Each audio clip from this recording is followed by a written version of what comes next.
yanında qaldı mənə. Gəl, mən orada gözləyəcəm. Dəli bu könül çalxalanır dərin dəniz boyunca. Üzüntülər hakim edib getmir heç nə yolunda.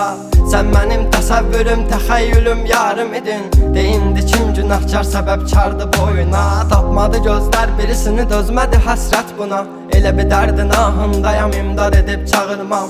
Ölüm vardı mən bilirdim hər həyatın sonunda. Çətin gəldi inan mənə, yoxluğunla yorulma. Görmədinmi sən, yoxsa gözüm mü bağlı? Hissini örtmüş buludum və sanki yağışlar yağır. Kimlərə mərhəm olunsan, niyə görə tək mənə ağrı?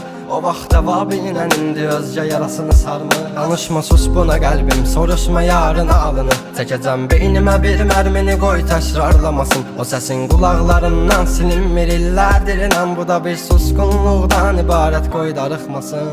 Dözməyəcəm, çəkəcəm silahı başıma bir mərmiyə. Ölməyəcəm yarın ha.